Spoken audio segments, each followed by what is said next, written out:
Good morning, good afternoon, LinkedIn. Welcome to another episode of Let's Build Your Audience in HubSpot with Mr. Oaks. How you doing, man? Good morning, or afternoon or evening, whenever and wherever. I'm doing well. Speaking of understanding audience, uh, where they are, when they are, always important. I don't know if we're going to go that deep today, Not today.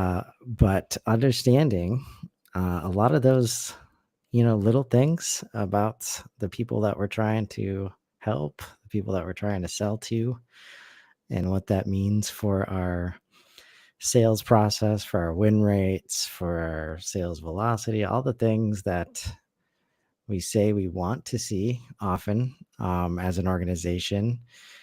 Uh, More often than not, the data is there for you to be able to see that, but I think we can tend to overcomplicate it sometimes. We try to think about customer journey analytics and just try to just make it way harder than it needs to be.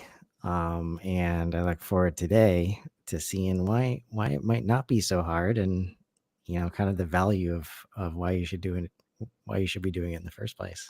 Yeah, that's a good point. The data is often available, although the organizations that I've worked with over the years, the more often a leader tells me like, "Oh, I know we have the data, we just have to like make it accessible." That's one of those things like your call is important to us. Like if you hear it once, you're like maybe, and when you've heard it 10 times, you're like, "Oh, definitely, that's not true." You know. Um, I Yeah. posted this on LinkedIn in a promotion of this little session that we're doing here with a little sneak preview of one of the reports that we're going to get to. One of my catchphrases when I'm advising clients on marketing and helping them think about, uh, you know, how to construct both their systems and their marketing strategy to better support end-to-end decision making for their customers, particularly in purchase decisions that have a high level of friction, is you can't be the victim of the default metrics, right? Which is like HubSpot, all CRMs have default fields, properties, and objects that exist, when you open the box.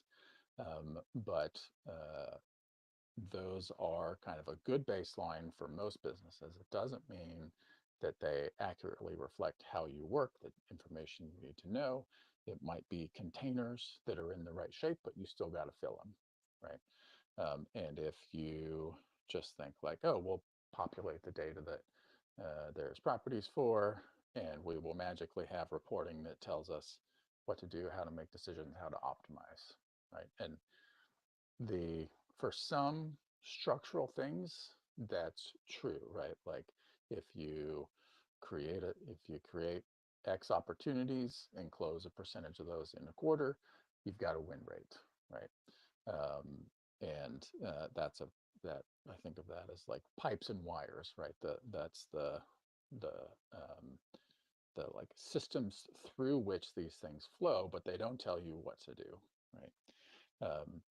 And as I say here in this post, firmographics and demographics, things like company size, things like deal velocity, they don't help you win more customers, serve more customers, keep them happy, retain them, right? Those are uh, oftentimes those are like the data exhausts the outcomes from the things that you are doing effectively. So if you are targeting based on firmographics and measuring your outcomes based on firmographics or demographics, what you're going to see is the things we put in are the things that come out of the system. And they don't end up being actionable.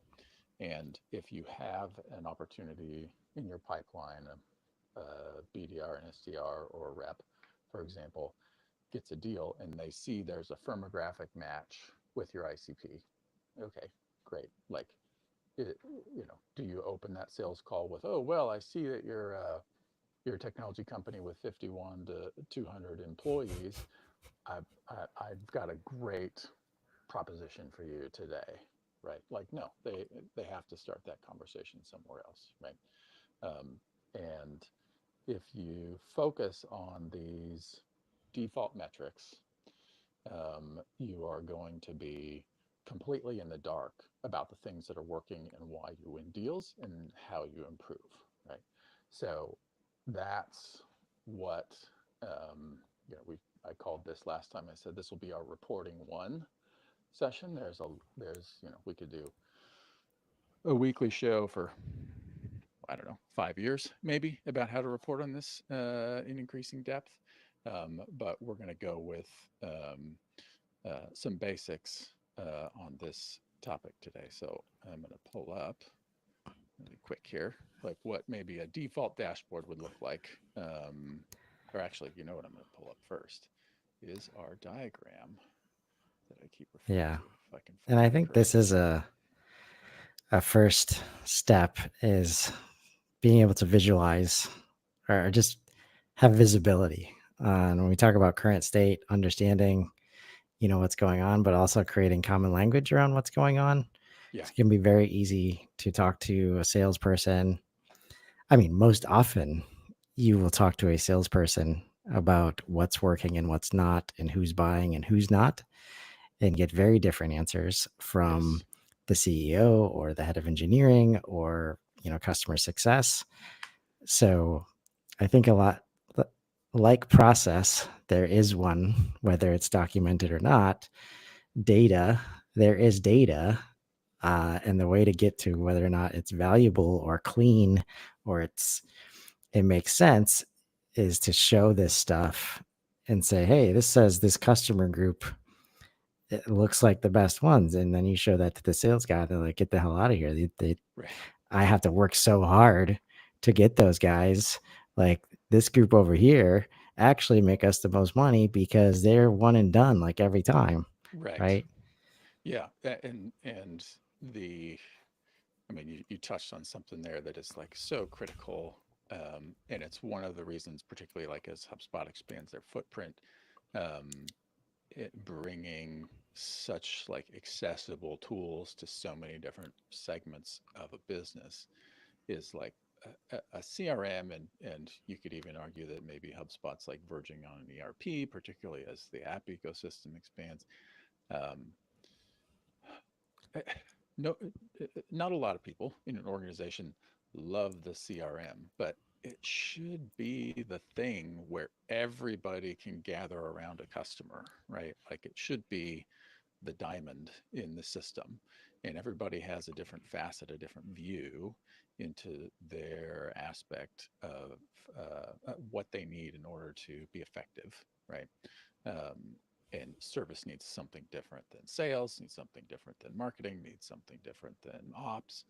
Um, but like the the hub idea, right, is like, look, if everything revolves around your customer, um, shouldn't this be like an amazingly effective place to gather around um, and serve them effectively?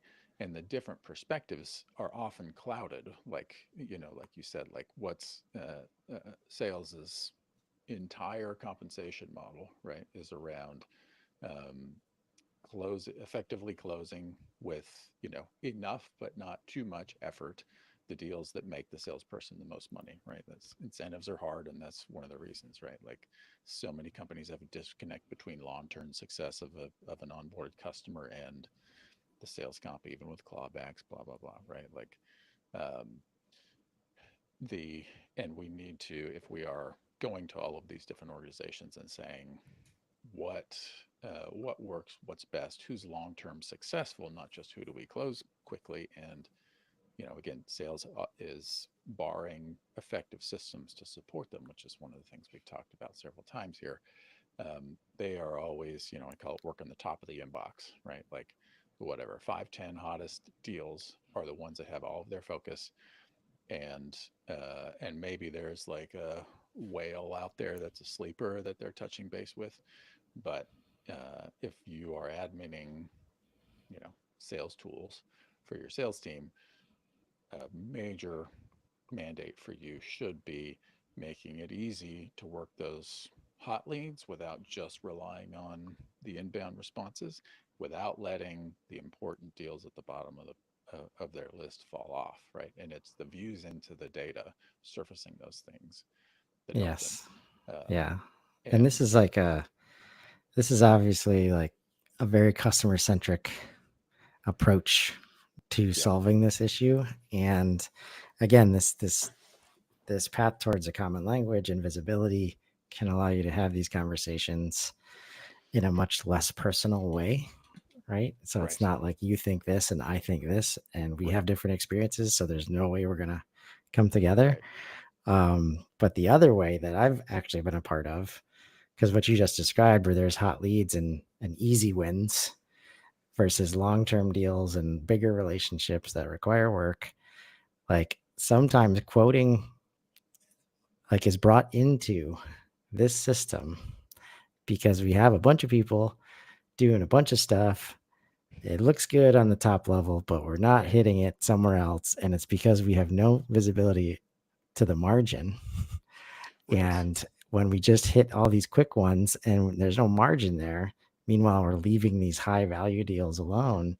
right. It's very hard to have the conversations you need to have without this like kind of cornerstone of the data and visibility, everybody looking at the same thing all the time. Yeah, and in like um, in any configure quote uh, model, right? Like the easy wins are not the high margin wins, right? Right. Is always how it works, you know. Unless you've got really, really good marketing. Right. Yeah. I mean, there's 5% probably where you could eke something out where you get that, but Yeah. um, we're talking when we're talking about the data, when we're talking about don't be a victim of default metrics. We're looking down here at the bottom of this overall journey of developing an understanding of your customer that you can use to reproduce success in the future, and that's broken out into reporting and analysis phases. And then even reporting is broken up into dashboards and reports, also by kind of business function in the customer acquisition side. Um, because when a marketer says I need a dashboard, they mean something different than when sales says I need a dashboard or I need a report.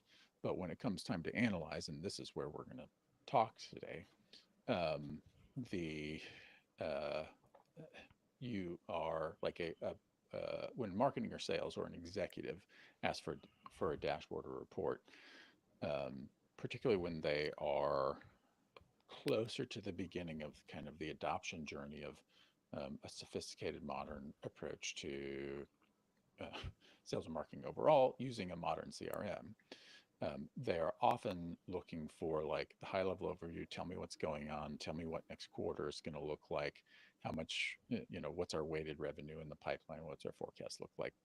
That kind of thing, right? Like it's near term forward looking, or like snapshot of right now, right? Is our cost per lead up? Is our cost per lead down? Things like that. Um, and those are important. They a lot of those things like do make us feel good, but are hard to make decisions on. But when it comes to particularly, thinking about like what has helped us win deals, right? What worked last quarter, last year? Where are we succeeding? Where are we failing? That's not a job for a dashboard. It's a job for a series of reports that are focused on not state, but analysis, right? So I've got a mocked up dashboard here to kind of open the conversation. And this is, uh, if any company I ever worked with had a dashboard this sophisticated and I'm about to talk about how unsophisticated it is, but this sophisticated for their, win-loss or analysis of where they're effective, you would be able to like knock me over with a feather, as they say, because most folks struggle to kind of put together this, even with the default metrics. This is all aside from company size and close loss category.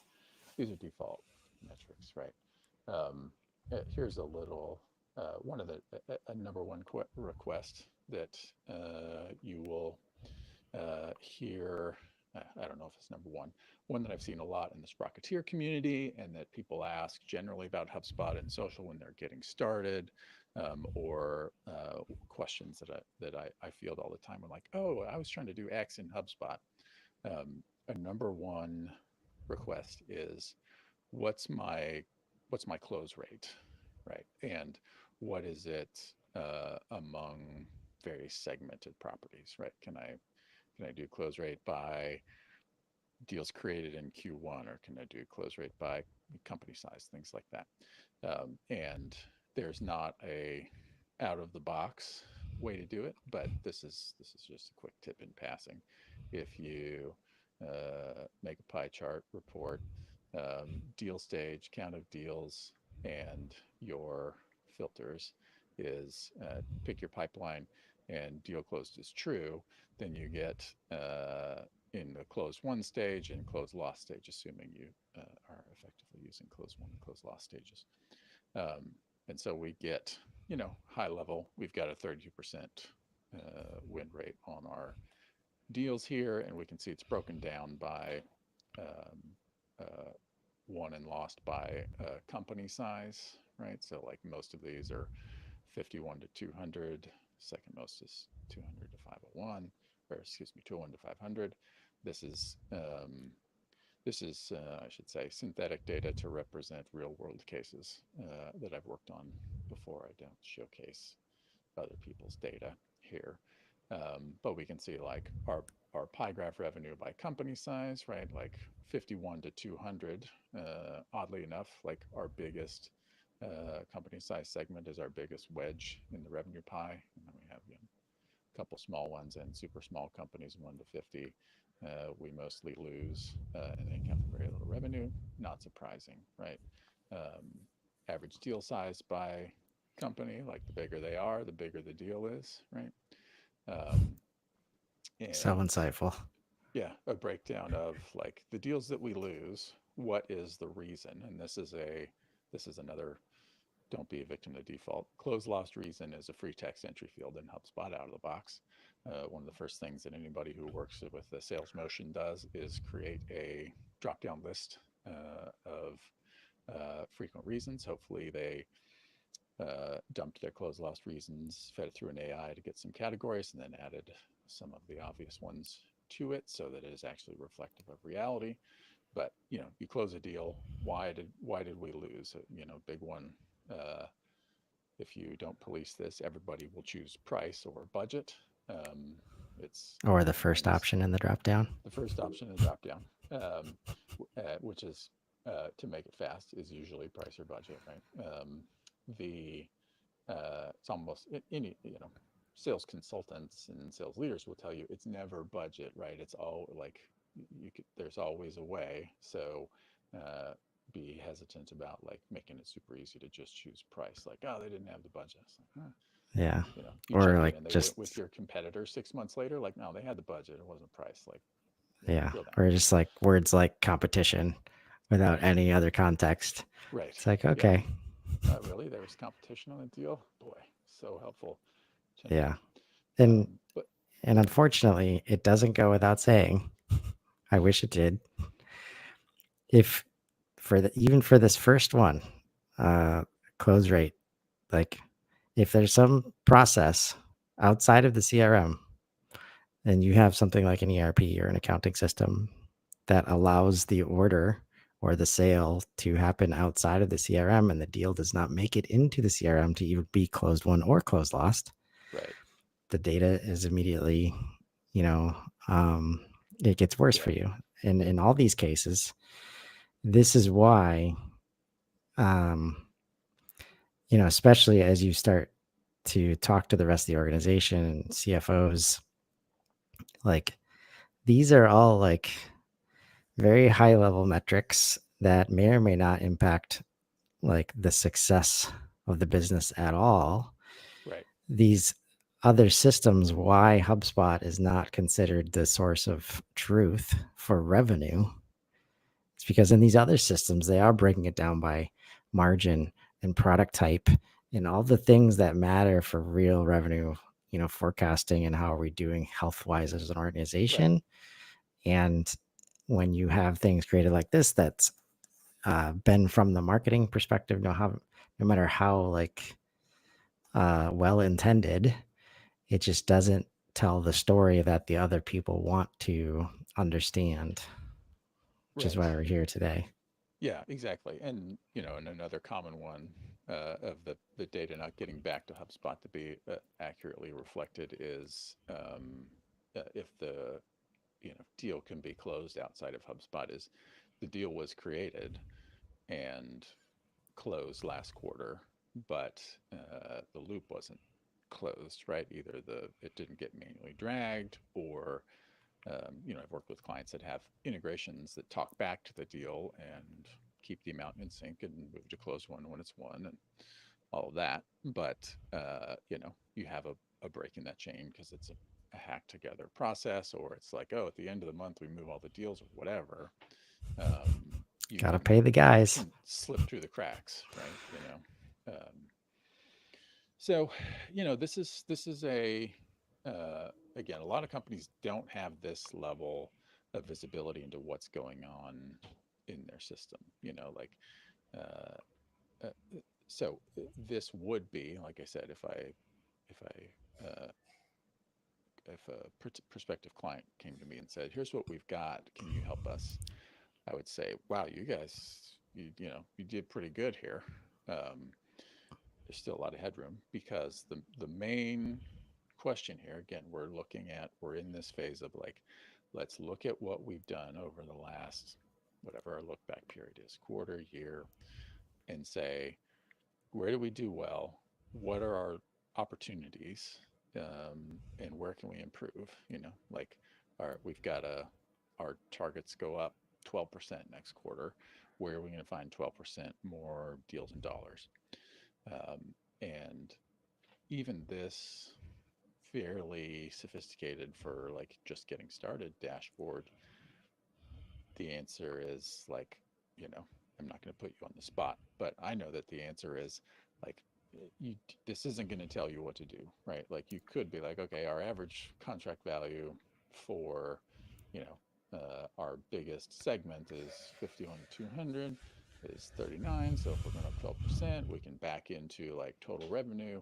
And if we close those at a 36% rate, which is just a little bit higher than our aggregate, then that means we need X more leads in that segment, and that will help us, and we'll meet our goal, right? Which, but is that is abstracted from things like how expensive is it to get those leads? Can we, if we need to bump those leads by, whatever it would be, 30% if we're going for a 12% increase, right, with a roughly 30% close rate. Um, can we work that many more deals effectively, or does that require us to add capacity to the qualifying team, or the outreach team, or the content team, right? If that's a major aspect of our lead gen. So like this is a great like pretty report that you can say like, look at how much we know about what our outcomes have been. But it boils down to like, okay, great. Action any single thing.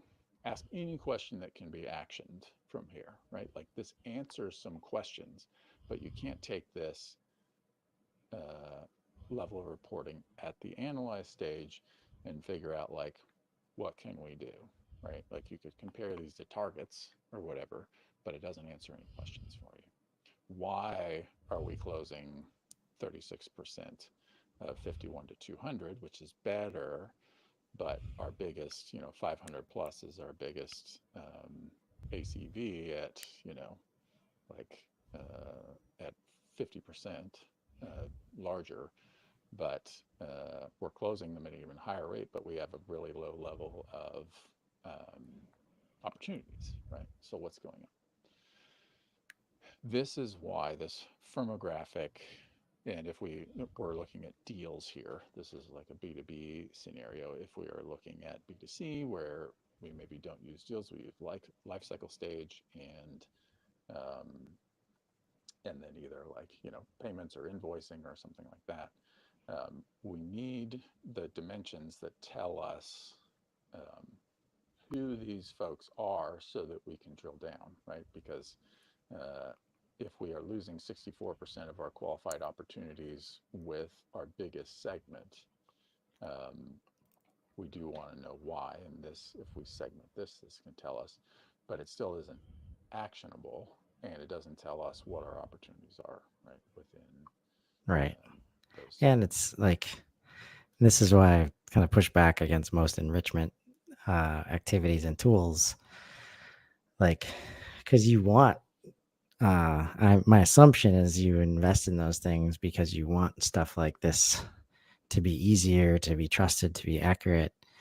But then when you got to dig deep, the things that we aren't seeing on here are defined ICPs, Yeah, verticals, and it's industries, not the way that LinkedIn calls them, but the way that right. we refer to them inside of our business, like target markets, Yeah, right. And applications. also the way that the customer thinks about it, right? Like Right. you're not competing with other solutions, you're competing for, meaning both to win and on behalf of the customer, right? Like what they think is way more important than, you know, Yeah. DNP or LinkedIn's categorization, et cetera.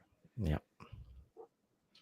So let's flip over to a modified dashboard that does have, the terminology I use is audience profiles layered onto um, and additional reports with that perspective. So to quickly summarize, like an audience profile is a documented, validated, actionable, measurable understanding of who your customers are, specifically in relation to your business and their current situation, the place of pain, and the outcome that they are trying to achieve. These ones that we've been using in our demos, my first rodeo, I need a breakthrough, bigger, better backup, difficulty with diagnosis, are all they're derived from profiles that I've created with clients in the past. Um, and like my first rodeo was by way of example, um, a B2B in a B2B purchase context where we identified that a large portion of their prospective customers were making a purchase in this category, in this industry for the first time, right? So they've identified a need, but they've never been successful. They've never been down this path. They've never qualified their options. They've never scoped what like onboarding and rollout would be, right? So it's all new to them, right? Talk about something that's useful to know when you go into your first call with a prospect, right? Like instead of being like, oh, I see that you're 51 to 200 size company, we serve exactly your segment of the market. Going in and saying, oh, I see you did our like self-assessment, and this is the first time you've ever implemented category X. Um, I've got a ton of resources. Let's talk about that. Like we help people who this is their first time all the time. We have our onboarding team has a dedicated sub team just for people who have never done this before, right?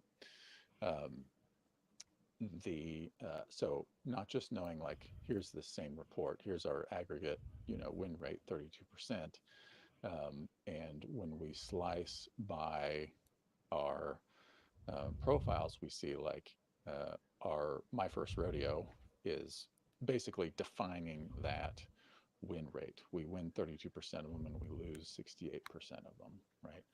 Pretty much right on the money. Um, the our other ones, I need a breakthrough, bigger, better backup, or all differ, particularly like this guy. Um, but we suddenly are asking not like, oh, how big are the companies that we're winning or losing? We are saying when we know, when we can define their place of pain and the desired future that they are achieving, who are we most effective with? Well, it turns out we're most effective with our smallest designated opportunity space, right? Like this bigger, better backup is derived, that one's derived from the context where, think about like agencies or staff augmentation, right? Where it was a context where the um, prospective customers needed had some internal capacity, but needed to spin up and expand both skill and capacity for a defined project timeline and scope. So, like in that case, we we win most of them. We win 63%, but we just don't have a lot, right? And so, like, there's something you can actually drill down on. Go listen to the sales calls, look at the voice of customer, look at the long-term success and LTV of those bigger, better backup, and say, um, if we scale this up and double or triple our opportunities, do we think we'll maintain this win rate, right? And does that get us um, toward our whatever our like I said, 12% growth targets or something like that. Yeah. No, this is like a So, first step, and then you start relating it to like real dollars, right, right? right. So like we're doing the analysis. We're saying like where have we been effective, right? Well, it turns out if you just measure by win rate, super effective here, right? And we can actually look at revenue by profile down here. Bigger, better backup. They're punching a little bit above their weight at 15%, over 15% of revenue, but a little under 15% of deals closed, right? So like we can connect not just company size to distribution of the pie, but profile, right, to distribution of the pie. And we can go all the way up and down. We could spend like I said, an hour every week for years drilling down here, but like let's look at bigger, better backup here. There are smallest segment by count of wins, but they're second largest by um, ACV, right? Um, the which is invisible if we are just looking at revenue by company size, which tells us small companies are small and big companies are big, right? Um, So, like, if you want to go even deeper, slice it and say, like, okay, um, where does company size and profile fit? Although that segment is so small that you're going to have, it's going to be, you know, when you have 12-1 deals, by definition, every single one is an outlier. So you don't. The answer is we don't have enough data to know right there. But again, totally invisible when you look at it from this angle. So the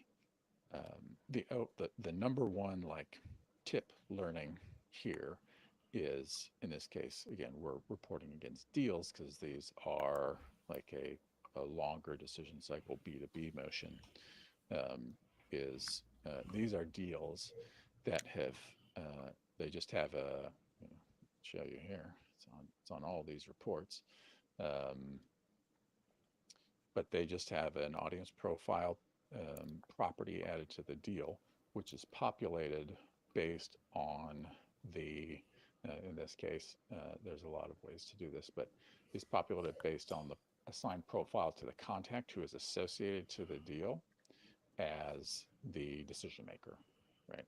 Um, if you do that differently, or if you have if you associate like champion, decision maker, etc., you can get super fancy and sliced by all of those things.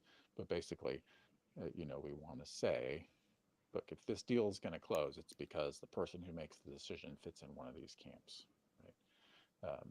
So the other thing that we talked about was close loss category. We can see that um, if we if we just look at the whole customer, all the close loss, I should say, deals as a pie graph, tells us we lose deals because in this case, first step is a first framework touchstone that is it's a trap that means that we say is tripped when the prospective buyer feels like there are things they have to do in order to make the decision, right? Like, um, this is not a B2B space, but before I can buy a house, I need to pay off my student loans, or before I um, before we get a new CRM, we have to clean up our data or things like that, right?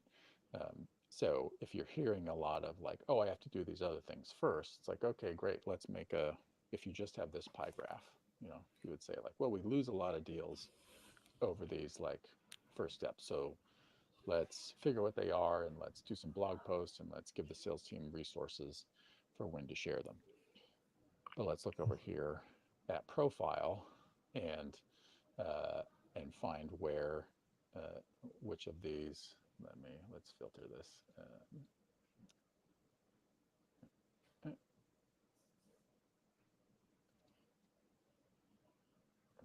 Those guys, and we're looking for first steps. So first steps is going to mostly impact our difficulty with diagnoses deal. It looks like of those, that accounts for 59% of our lost opportunities, and that is our biggest ACV. But let's look at the revenue by profile. They're a minority wedge, 14% of revenue and 12% of deals, right? Um, so if we were to say our most frequently uh, cited close lost category here is I need to do things first, and this difficulty with diagnosis is a profile that describes the scenario where um, the uh, the customers had prospective customers had identified their challenge, but they had a hard time believing that any of the available solutions like would really address it, or that they had figured out the root cause of the problem. This was a growth challenge that they were having. So it's like, is it because costs of acquisition is going up, or is the marketplace more competitive, or is the market shrinking, or whatever? Um, so like, it does, your most leverage is not always with um, whoops, um, your biggest wedge of the pie. Uh, so like, let's add all of these guys back in. Um, and say like, look, we have a ton of my first rodeo leads and they set the curve for our one loss, right? Um, so let's go look at those. If we just keep generating as many of our biggest slice of this pie leads as we've got, if we get more effective at serving these folks, you know, if we get I said we have a 12% revenue growth. So like, what's their my service rodeo at 46? They're right in the middle. So we don't have to get a whole lot more effective at closing these folks, right? If our close rate goes from 30% to 40%, which is only 6 out of 34, 13%, ish, then we've hit our goal, right? So let's, instead of saying, why are we close? Why do we? It's on the other. Instead of trying to say, oh, let's try to close more 51 to 200 employee companies, and just push to sales like, oh, hey, kickers on companies of this size this quarter. It's like, okay, that's not going to work. Um, we go and look at not the size of the company, but the identified needs. What is stopping them, these my first rodeo people, from making a decision, right? And our report breakdown here gives us, it's not sorted, so not specifically in order, um, but it tells us, the number one thing that's stopping them is coping slash insufficient drive, right? Like, meaning they're kicking the tires and they're like, I don't know, we're using spreadsheets now, or it's, no urgency, right? That kind of thing. So we we can just pick a couple of things here, right? I would skip over budget, which is 20% of our close losts. You typically, for first-time buyers especially, don't discount to win them. But if we just look at our tops, It's coping insufficient drive, first steps, meaning there's something I have to do first.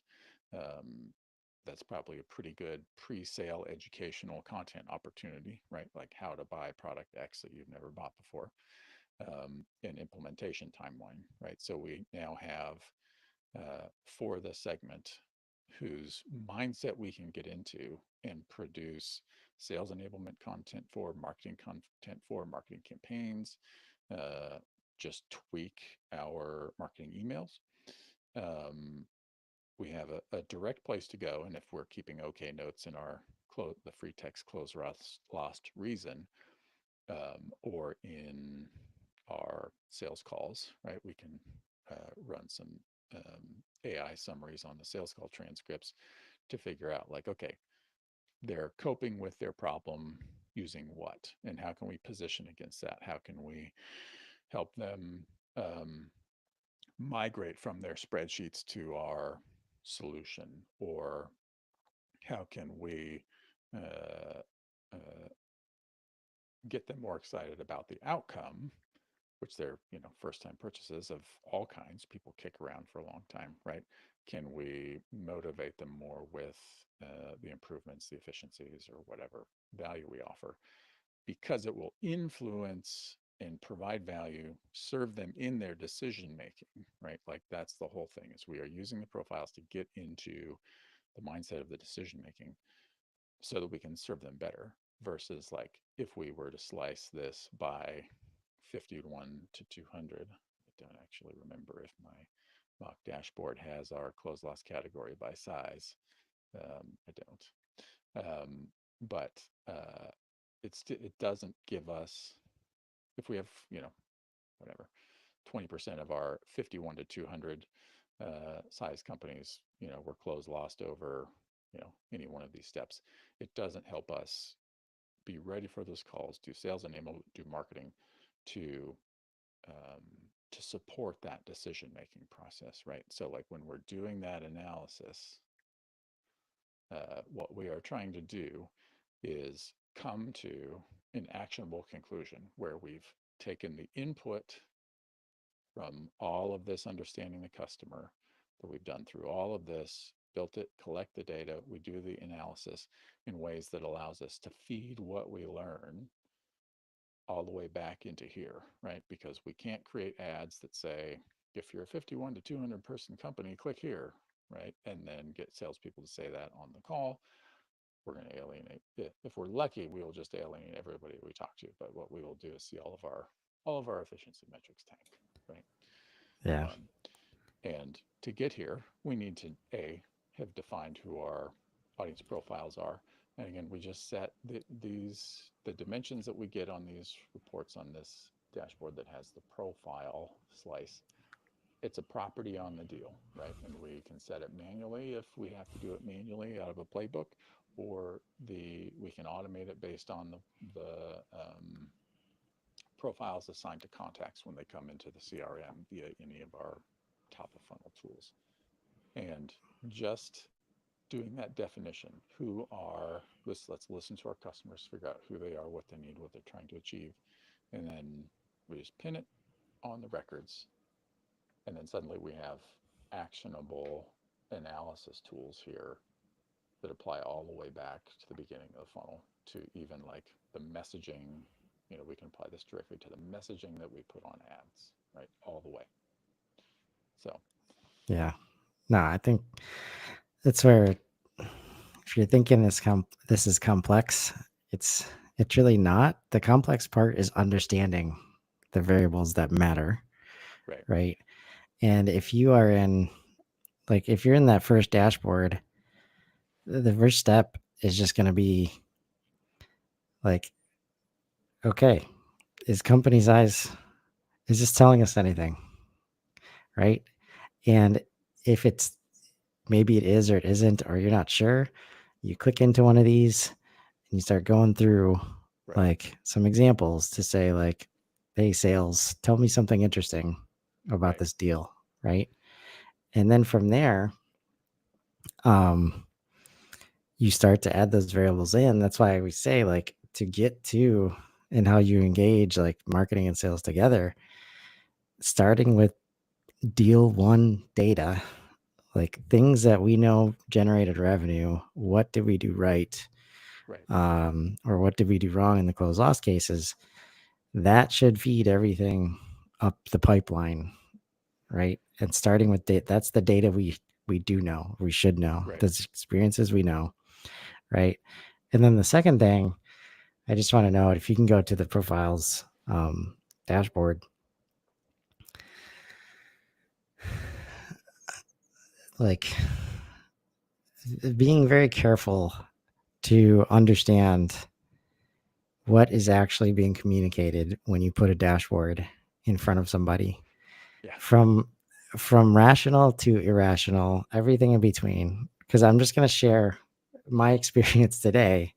If you scroll up to the top, as I am looking at this, it took like, it was about 10 minutes of me, paying attention to what you're saying, but visually, until you pointed to bigger, better backup being better, I saw green and I thought that must mean closed one.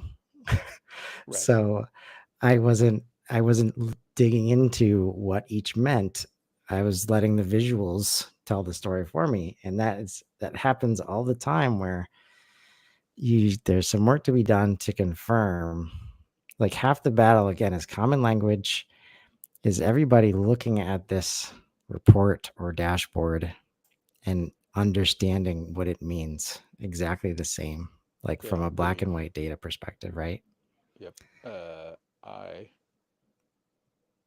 tend to, working in so many hubs, I tend to leave the colors, the default colors.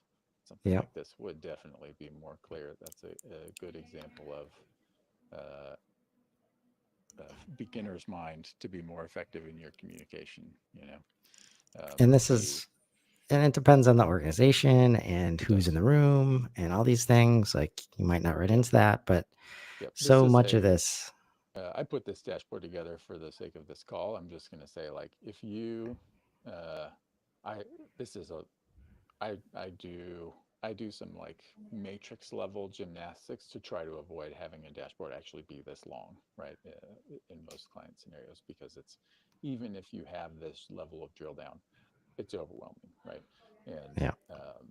so like also, analysis versus reporting again, right? An important distinction there. And the other one of the other reasons having um, it's challenging is we can't have presently, maybe, come on HubSpot, give me some love here.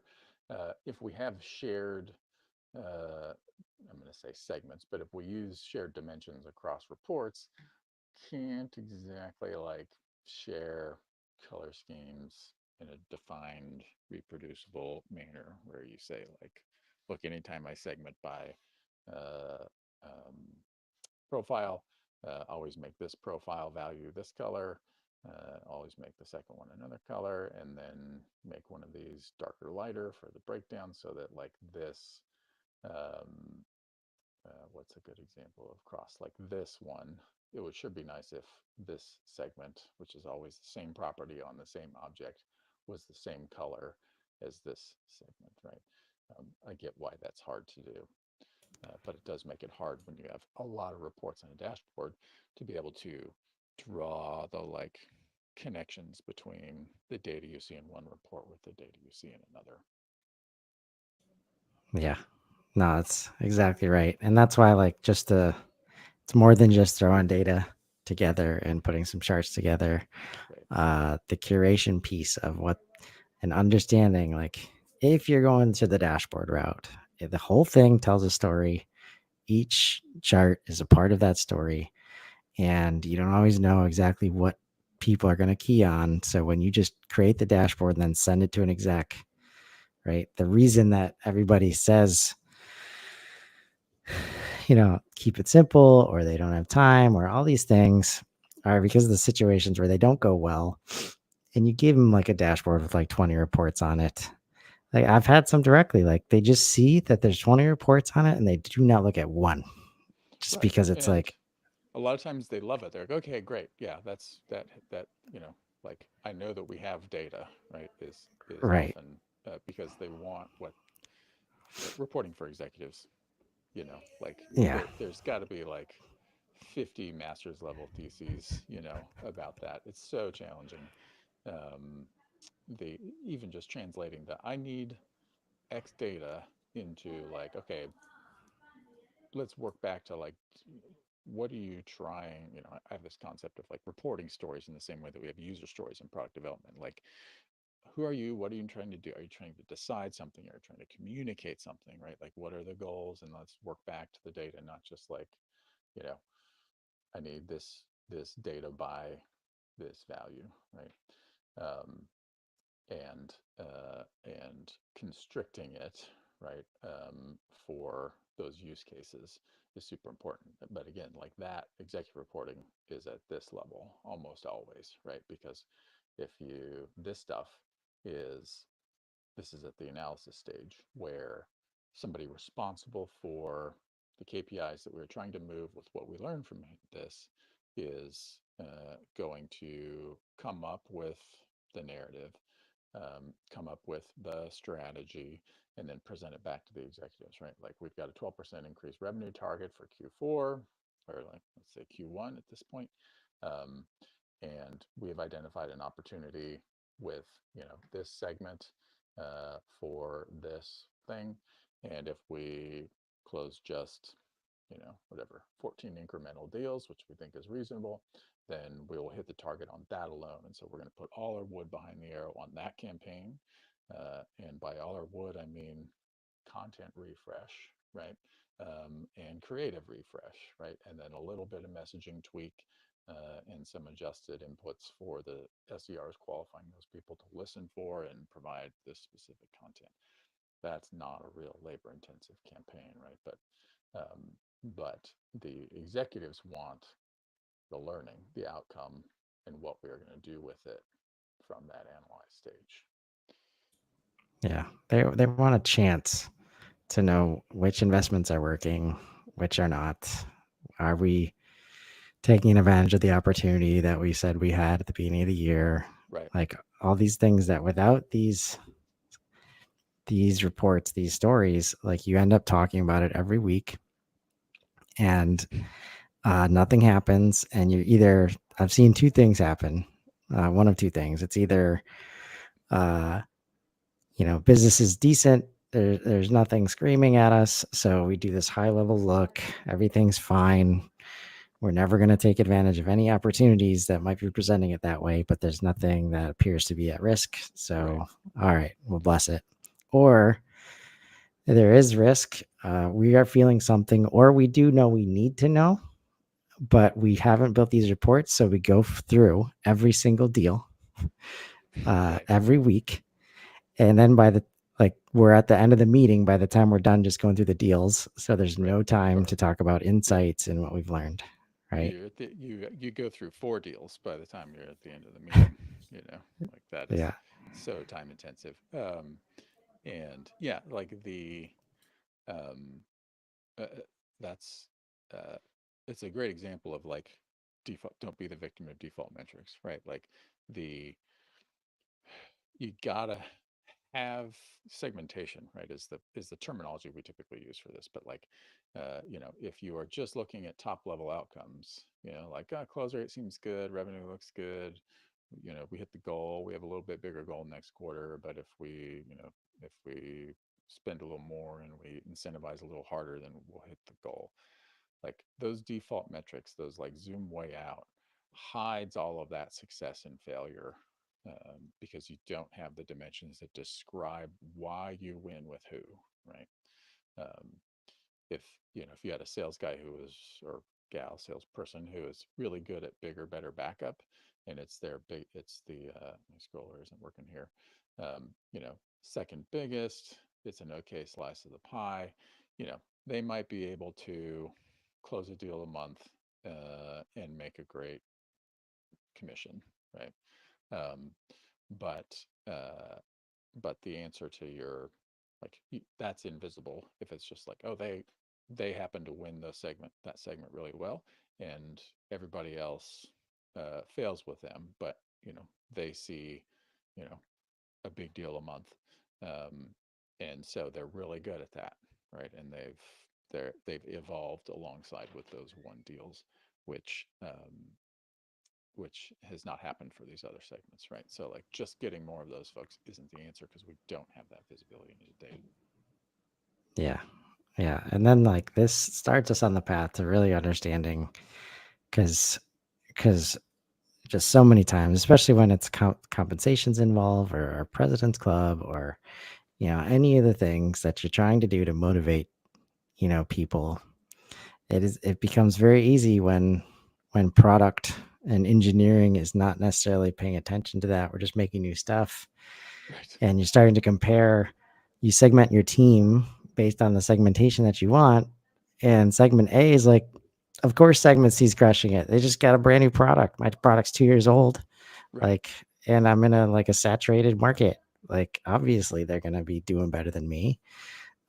Doesn't have to be a bad thing, but when you don't highlight it and address it openly, it becomes a very bad thing because now I'm in a worse position than they are to be successful. And just so many elements of this. And at some point, if it's not in the CRM, it's definitely in the financial data, which gets to be too black and white sometimes, and we start to make decisions solely based on margin and profitability instead of customer opportunity and growth opportunities. Right. Um, Or in that so example that you gave in blue ocean revenue, right? Like if we add feature X, then all of these people who said we lost the deal over not having feature X, you know, we could win whatever 50% more um, deals over that feature, right? Then it just becomes like, oh, cost $20,000 to develop that. That's $250,000 worth of incremental revenue. We'll put 80% of our engineering resources on um, that feature, and if you make the decision on that alone, you're still high level missing out on like you know on where those opportunities sit, how it affects everything else. Default. Don't be the victim of default metrics. Make sure you're measuring all the way around, like who you win with and why, so that you can be better at it. yeah, and I think you're right. We could talk about this at length, and we'll wrap it there today. Hopefully, this just gives a simple, you got to start somewhere. It's very easy to start not here and find other complex places that are going to make it very hard to see which data is even clean in the first place. And you start to get into these other conversations that end up in the lack of CRM adoption. Like, long story short, so until you get this picture and everybody's agreeing, okay, this is what these numbers mean. We all know they're right. There's no reason to question them. Everybody thinks of it in the same way, right? It's it's just worth it to do the work at that point because that's where team alignment comes from. That's where Yeah. these high growth organizations are very successful because they have the ability to focus based on what's working in combination on the feelings that they have on the team. Does not replace like gut instinct of a great Right. salesperson, right? Instead, it's like, oh, they're killing it with this. What are they doing well? And how can we Yep. have other people doing that stuff, right? That's just Yep. as much of this as kind of um the constructive criticisms we might be giving today. So it's just as much about what's working as it is about what's Yeah. not. Yep. So thank you for that reporting one lesson today. I think it's a great foundation to start. And if you're out there watching this, got lots of options to choose from. Just understand, the difference between the um, default filters and data, and the things that you care about, the things that you matter for your business. Find those opportunities, and let's grow. Have a great day, everybody. Thank you.